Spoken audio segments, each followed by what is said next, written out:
अस्सलाम वालेकुम dear students. उम्मीद है आप सब खैरियत से होंगे और बेहतरीन तरीके से अपनी पढ़ाई कर रहे होंगे। बच्चों, मैं Yusuf Ali, lecturer biochemistry higher secondary school Sanku से आपकी खिदमत में हाज़िर हुआ हूँ। बच्चों, आइंदे चंद दिनों में मैं जेनेटिक्स के कुछ टॉपिक्स आपके डिस्कस करूँगा। इससे पहले आप मेंडेलियन जेनेटिक्स आपने पढ़ लिया होगा, मेंडेलियन इनहेरिटेंस।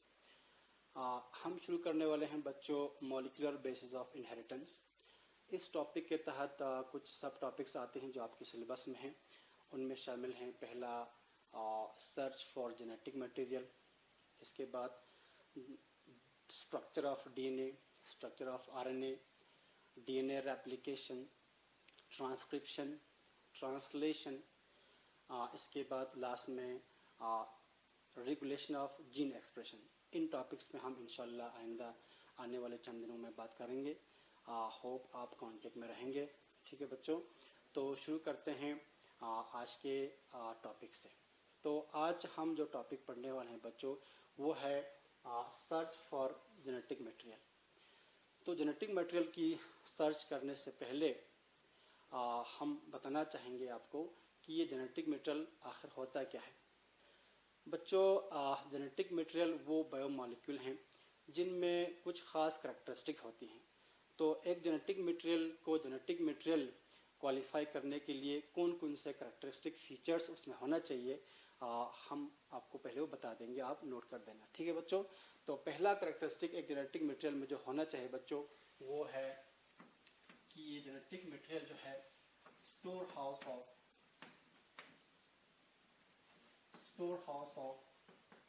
इंफॉर्मेशन। इस जेनेटिक मटेरियल में इंफॉर्मेशन स्टोर होनी चाहिए। अब कौन सी इंफॉर्मेशन के बारे में हम बात कर रहे हैं?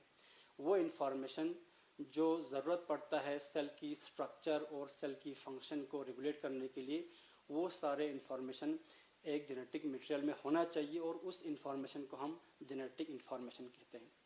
ये जेनेटिक इंफॉर्मेशन न सिर्फ उस मॉलिक्यूल में स्टोर हो बल्कि ये इंफॉर्मेशन बाद में एक्सप्रेस भी होनी चाहिए, ताकि एक्सप्रेस होकर ये इंफॉर्मेशन आगे जाके प्रोटीन की सूरत में कुछ फंक्शन काम करे या फंक्शन करे। तो this information must be expressed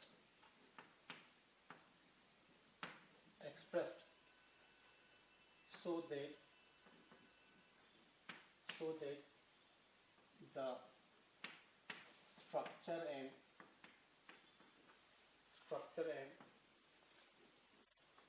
function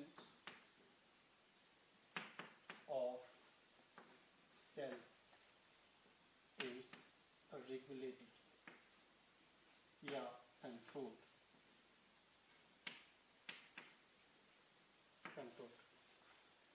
तो पहला करैक्टरिस्टिक फीचर एक जेनेटिक मटेरियल का ये है कि उसमें जेनेटिक इंफॉर्मेशन स्टोर होना चाहिए। That should be a repository of genetic information.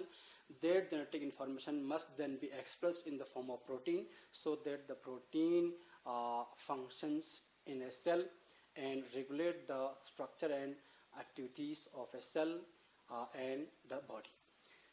Next जो करैक्टरिस्टिक फीचर एक जेनेटिक मटेरियल में होना चाहिए और वो है बच्चों कि ये जेनेटिक मटेरियल रेप्लिकेट होना चाहिए। It should be replicable.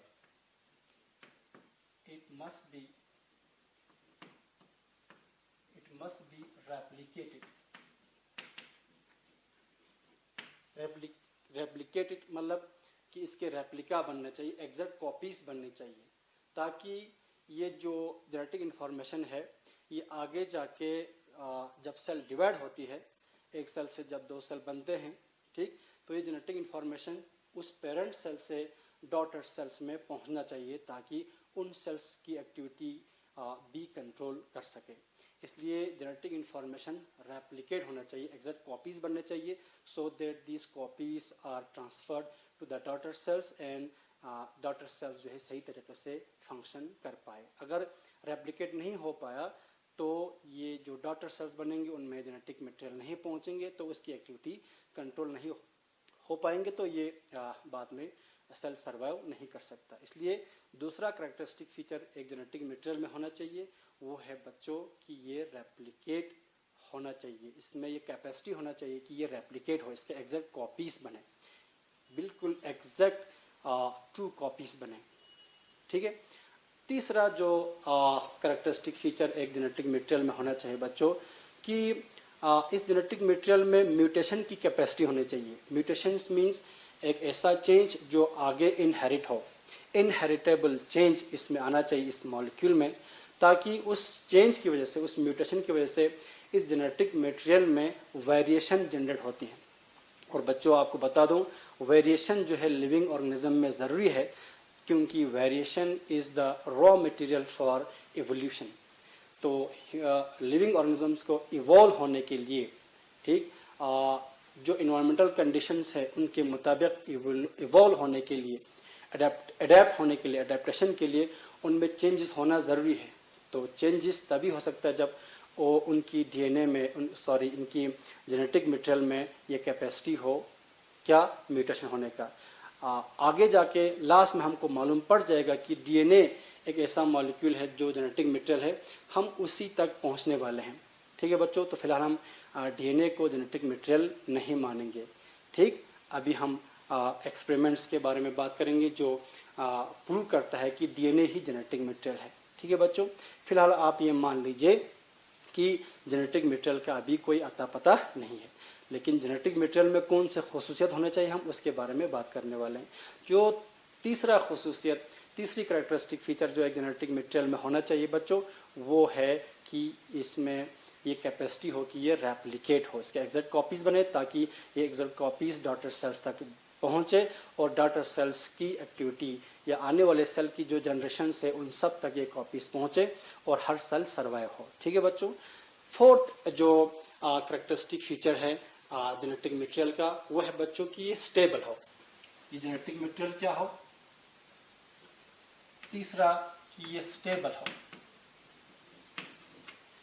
Stable हो, स्टेबल हो। और तीसरा हमने कहा कि ये it must have the capacity, इसमें कैपेसिटी होना चाहिए टू अंडरगो म्यूटेशन, म्यूटेशन। आप बाद में लिखना जब मैं साइड में हो जाऊंगा। ठीक है बच्चों, तब तक आप समझ लेना। फोर्थ जो कैरेक्टरिस्टिक फीचर हमने बताया कि it must be A stable molecule. तो स्टेबिलिटी भी इंपॉर्टेंट है एक जेनेटिक मटेरियल का, मॉलिक्यूल।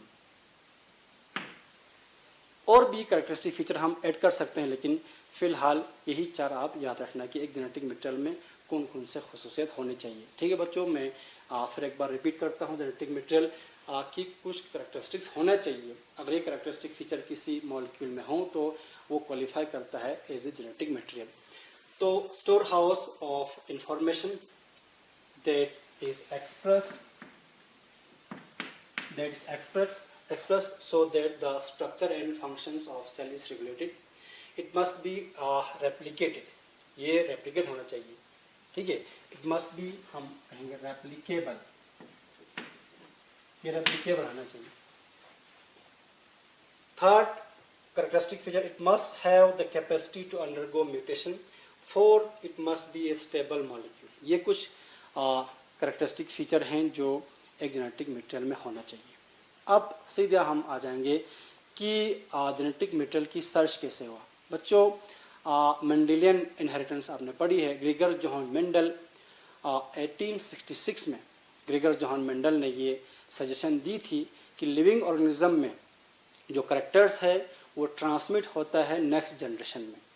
वो जो फेमस पी प्लांट एक्सपेरिमेंट है आपने पढ़ा होगा। ठीक है बच्चों, तो ये जो इनहेरिटेंस का बात जो शुरू हुआ ये 1866 में ग्रेगर जोहान मेंडल ने बताया था कि जो करैक्टर्स है लिविंग ऑर्गेनिज्म में वो एक ऑर्गेनिज्म से दूसरे ऑर्गेनिज्म में पास ऑन होती है, ट्रांसमिट होती है। अब वो कौन सी चीज़ है जो इनहेरिट होता है, जो ट्रांसमिट होता है, उसके बारे में मालूम नहीं था। उसी ज़माने में 1868 में फ्रेडरिक मिस्चर ने डिस्कवर किया था न्यूक्लिक एसिड को, ठीक। लेकिन ये न्यूक्लिक एसिड क्या है उसके बारे में तब भी मालूमात नहीं थी। तो बहुत ज़माना गुजर गया, तब से तकरीबन 60-70 साल गुजर गए कि जेनेटिक मटेरियल क्या है इसके बारे में मालूमात नहीं था। लेकिन 1928 में फ्रेडरिक ग्रिफिथ नाम के एक साइंटिस्ट था, उन्होंने सर्च शुरू की जेनेटिक मटेरियल की कि वो कौन से मॉलिक्यूल है जो जेनेटिक मटेरियल का काम करता है। तो इसके बाद 2 और एक्सपेरिमेंट है, 3 मेन एक्सपेरिमेंट्स किए गए जेनेटिक मटेरियल की खोज में। तो ये तीनों एक्सपेरिमेंट्स हम डिस्कस करेंगे। सबसे पहला जो एक्सपेरिमेंट किया गया था बच्चों, वो फ्रेडरिक ग्रिफिथ ने किया था 1928 में। तो मैं शुरू करता हूँ वो एक्सपेरिमेंट्स जो किए गए थे जेनेटिक मटेरियल को मालूम करने के लिए। तो पहला एक्सपेरिमेंट किया था एक्सपेरिमेंट नंबर 1। जो मेन एक्सपेरिमेंट्स थे उन्हीं को हम डिस्कस करने वाले हैं। फ्रेडरिक ग्रिफिथ ने 1928 फ्रेडरिक ग्रिफिथ ने 1928 में एक एक्सपेरिमेंट शुरू किया था। अब इस एक्सपेरिमेंट में प्रोसेस क्या है उसको डिस्कस करने से पहले ये बता दूं बच्चों कि इस एक्सपेरिमेंट में यूज़ क्या किया गया था। तो इसमें एक बैक्टीरिया यूज़ हुआ था बच्चों, जिसको कहते हैं स्ट्रेप्टोकोकस निमोनी। एक बैक्टीरिया था स्ट्रेप्टोकोकस निमोनी। ये ग्राम पॉजिटिव बैक्टीरिया है स्ट्रेप्टोकोकस निमोनी। ये एक पॉजिटिव एजेंट भी है निमोनिया का, इससे निमोनिया होता है और जिस ऑर्गेनिज्म को इन्फेक्शन होती है तो बाद में वो मर भी सकता है। दूसरा जो लिविंग ऑर्गेनिज्म ग्रिफिथ ने यूज़ किया बच्चों, वो था माइस, चूहे। तो स्ट्रेप्टोकोकस निमोनी और माइस को लेकर ये एक्सपेरिमेंट किया गया था फ्रेडरिक ग्रिफिथ ने, ठीक। तो इससे पहले कि ये एक्सपेरिमेंट की प्रोसीजर मैं आपको बता दूं, ज़रूरी है कि ये स्ट्रेप्टोकोकस निमोनी के बारे में थोड़ा सा और जानकारी आपको मिले, ताकि बाद में आने वाली जो प्रोसीजर आपको सही तरीके से समझ आ जाए, ठीक है बच्चों। तो स्ट्रेप्टोकोकस निमोनी के 2 स्ट्रेन्स होते हैं। इस स्ट्रेप्टोकोकस निमोनी के 2 स्ट्रेन्स हैं, 2 स्ट्रेन्स। मॉलिक्यूलर बायोलॉजी में बच्चों माइक्रोबायोलॉजी में स्ट्रेन्स एक जेनेटिक वेरिएंट होती है, एक सब टाइप होती है। तो 2 टाइप्स आप मान लीजिए स्ट्रेप्टोकोकस निमोनी के होते हैं तो बहुत सारे सब टाइप्स हैं। इनमें 2 मेन टाइप है,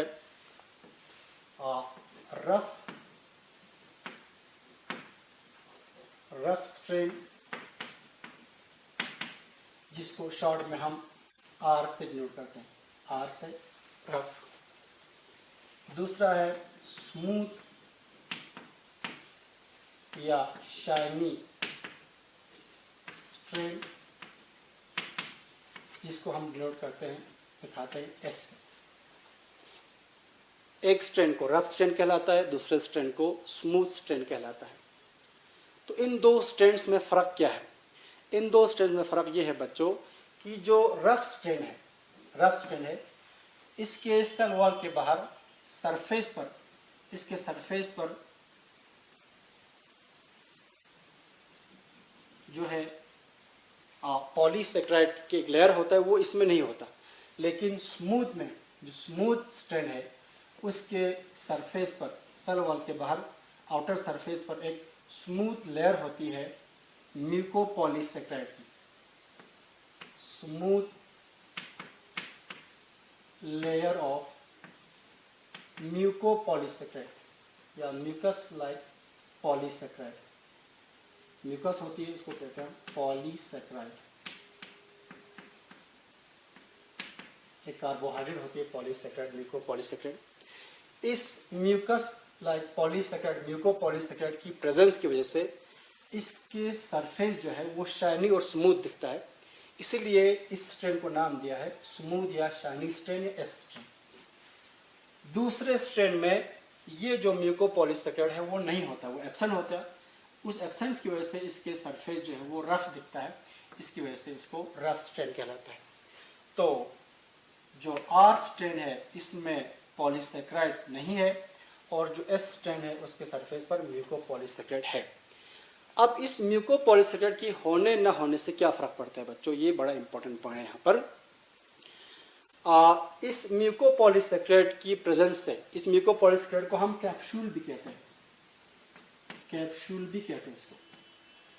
इस कैप्सूल की या म्यूकोपॉलीसेकेराइड की लेयर की प्रेजेंस की वजह से ये बैक्टीरिया जो है जब किसी होस्ट में चला जाता है तो वो होस्ट का इम्यून सिस्टम जो है इस म्यूकोपॉलीसेकेराइड की प्रेजेंस की वजह से इस बैक्टीरिया को वो डिग्रेड नहीं कर पाता, उसको ख़त्म नहीं कर पाता, डिस्ट्रॉय नहीं कर पाता, जिसकी वजह से ये बैक्टीरिया इन्फेक्शन करने में कामयाब हो जाती है।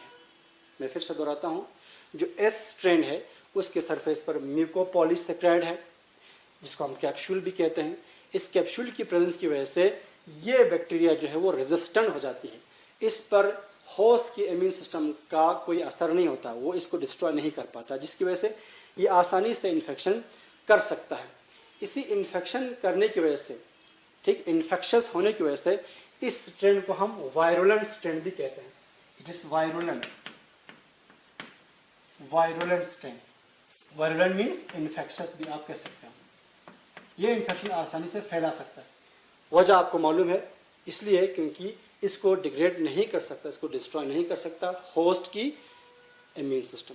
इसके बरकस जो रफ स्ट्रेन है, चूंकि इसके सरफेस पर कोई ऐसा कैप्सूल नहीं है, तो this type of strain, R strain, can easily be degraded or destroyed by the immune system of the host cell, जिसमें ये R strain चला जाएगा। ठीक है बच्चों, तो ये इन्फेक्शस नहीं है, it is non infectious, non infectious, या हम कहते हैं नॉन वायरुलेंट कहेंगे, नॉन वायरुलेंट या नॉन इन्फेक्शस, नॉन इन्फेक्शस। ठीक है बच्चों, नॉन इन्फेक्शस और नॉन वायरुलेंट। ठीक है, अब हम एक्सपेरिमेंट की प्रोसीजर पे आ जाएंगे जो ग्रिफिथ ने किया था। ठीक है, तो आपको मालूम है कि इस एक्सपेरिमेंट में दो ऑर्गेनिज्म यूज हुए, स्ट्रेप्टोकोकस निमोनी के रफ स्ट्रेन और स्मूथ स्ट्रेन और माइस। ठीक है बच्चों, तो ग्रिफिथ ने क्या किया, सबसे पहला माइस में चूहे में रफ स्ट्रेन जो है वो इंजेक्ट किया, इंजेक्टेड आर स्ट्रेन। तो मालूम है आर स्ट्रेन जो है नॉन इन्फेक्शस है, तो जिसकी वजह से ये माइस जो है ये जिंदा रहा, इट रिमेन अलाइव, ये अलाइव रहे, इसको कुछ नहीं हुआ, क्योंकि होना भी नहीं है, क्योंकि इसमें जो है आर स्ट्रेन है, आर स्ट्रेन रफ स्ट्रेन है, वो इन्फेक्शस नहीं है। दूसरे एक्सपेरिमेंट में उसने क्या किया, माइस में इंजेक्शन किया एस स्ट्रेन की। एस स्ट्रेन चूंकि इन्फेक्शस है, वायरुलेंट है, तो इन्फेक्शन फैलाता है, जिसकी वजह से ये माइस जो है वो डाइड, ये मर गया, माइस डाइड। तीसरे में क्या किया, और एक्सपेरिमेंट किया उसने कि इस बार माइस पे इसने इंजेक्शन किया स्मूथ स्ट्रेन, मगर इस बार उसने उस स्मूथ स्ट्रेन को पहले हीट करके मार डाला, उसको कहते हैं heat killed smooth strain, heat killed S strain. यानी हीट किल करने के बगैर अगर नॉर्मली एस स्ट्रेन को डाला गया तो वो माइस मर गया, लेकिन उसी स्ट्रेन को, स्मूथ स्ट्रेन को जो इन्फेक्शस है, वायरुलेंट है, उसको हीट किया, उसको किल किया, उसको कहते हैं heat killed injected, heat killed strain, heat killed strain डाला तो एज एक्सपेक्टेड क्या होना चाहिए, हीट किल्ड करने से वो बैक्टीरिया मर गया, उसमें सारे एंजाइम इनएक्टिव हो गए, ठीक है, उसमें कोई म्यूकोपॉलीसैकेराइड नहीं बनेगा, तो नहीं बनेंगे तो इससे भी कोई इन्फेक्शन नहीं होगा, ठीक। तो आपकी बात सही है, आपका सोचना भी सही है कि इससे उस माइस को कोई फर्क नहीं पड़ा, माइस अगेन रिमेन्ड अलाइव, माइस फिर अलाइव हो गया, ठीक है। हीट किल्ड स्मूथ स्ट्रेन डालने से वो अलाइव रहे, वो जिंदा रहे।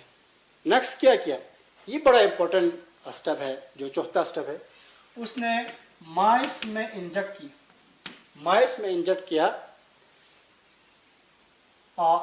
इससे पहले आपको बता दूं कि उसने इस बार क्या किया, जो हीट किल्ड स्ट्रेन है, हीट किल्ड स्ट्रेन है, उसके साथ मिक्स अप किया live rough strain, R strain जो लाइव है उसको मिक्स अप किया, उसको कंबाइन किया हीट किल्ड स्ट्रेन के साथ। तो ही इंजेक्टेड